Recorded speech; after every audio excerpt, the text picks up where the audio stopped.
Welcome everyone to another reincarnated isekai anime. In this anime, the main character is a female who was hit by a truck and died. Now, this girl reincarnates into her favorite game, where she becomes the villain, her favorite character. It will be quite interesting to see how she lives her life now. So without wasting any time, let's start the episode. But before that, if you haven't subscribed to the channel, episode 1, we are introduced to our main character, Alicia, who is the villainess in her favorite otome game. Alicia is an evil girl who ruined the heroine's life. But now, our main character says, even though I admire this villainess, the Academy for Nobles has taken the heroine, who is just a commoner. Heroine wins people's hearts with her innocence, to the point where she even plays with the prince's emotion. Now, the main character says, all my friends want to become the heroine because everyone likes her. Personally, if I could be reborn, I would choose to be the villainess. Suddenly, she realizes that she has reincarnated as Alicia, and at this moment, she is 7 years old. In the mirror and says, I am the eldest daughter of a high-ranking Villainess family. My kind brother is part of the game as well,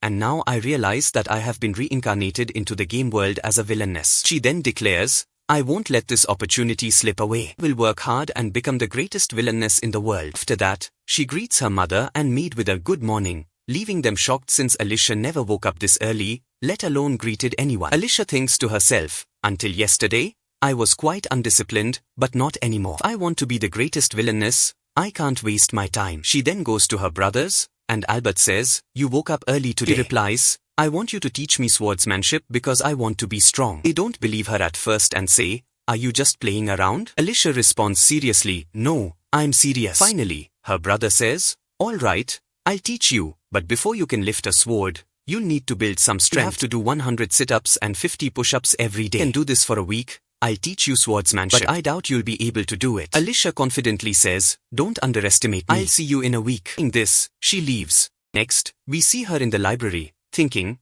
I'll do my strength training in the evening. For now, I'll study magic. She explains that in this world, magic exists, and only nobles possess mana, which allows them to use magic. There are different types of magic, but the basic elements are dark, fire, light, wind, and water. The nobles who are skilled in these elements are called the 5 great noble families, and they directly serve the king as pillars of the kingdom. Alicia's family specializes in dark magic, and they are one of the 5 great noble families. Even though she has natural talent, she knows she can't master magic without training. She looks for books on magic but can't find any because the place is so large. She decides to start by reading about plants. As she reads about different trees, the whole evening passes, and she realizes, I'm late. So engrossed in reading that I didn't notice the time. She marvels, I can't believe I read so many books in one day. Alicia is truly gifted. In the next scene, we see Alicia struggling to do 50 push-ups. Marks, Alicia has no muscles at all, so weak. But she motivates herself, saying, if I want to achieve my dream, I must keep going. She starts doing sit-ups. The next day, she manages to do 50 push-ups more easily, surprising herself. Yesterday, it was so hard, but today it wasn't difficult at all. Good. I'll have breakfast and then head to the library. Alicia continues her routine of reading books and training, and over time, she makes significant progress. She tells her family during dinner, I can now do 500 sit-ups and 300 push-ups. Bert will finally teach me swordsmanship. Smiles, and her father, noticing the change, says, what's gotten into you waking up so early? Alicia responds, nothing's changed. Brother then asks, where do you go during the day? You used to always stay in your room. He replies, it's a secret. Alicia thinks to herself, they probably think I'm plotting something, but that's okay. I am a villainess after all. One day, her brother Albert prepares to leave for the Magic Academy, and their father says, I can't believe you are already 12 years old. Few years, you'll enroll in the academy as well. Alicia thinks, until Albert returns, I won't be able to continue my sword training. Some time passes, and Alicia is walking in the garden when she notices a group of people. She recognizes them from the game. She introduces them. That's Master Eric from the Hudson family, who uses fire magic, Master Finn from the Smith family, who uses light magic, Master Gale from the Evans family, who uses wind magic, and Master Curtis from the Kenwood family, who uses green magic. None of them are from the 5 great noble families. Then there's the prince, Duke Seeker, who uses water magic and will eventually marry the heroine, leading to the game's happy ending. Alicia says, I'm most interested in him, but I'll leave the romance to the heroine. I should focus on building my villainous reputation. She approaches them, and her brother Albert introduces her to the group. They are all charmed by her manners, commenting on how cute she is. Alicia, flustered, thinks to herself, they're all so handsome. She decides to impress them with her manners, which leaves everyone surprised. The prince then asks Albert and Alan, weren't you going to show us your swordsmanship skills? They agree, and Alicia, recalling Albert's promise, says, if you are practicing swordsmanship, then teach me too. Promised. Albert replies, I made that promise only if you completed your daily push-ups and sit-ups. Alicia confidently responds, yes, I have done all that.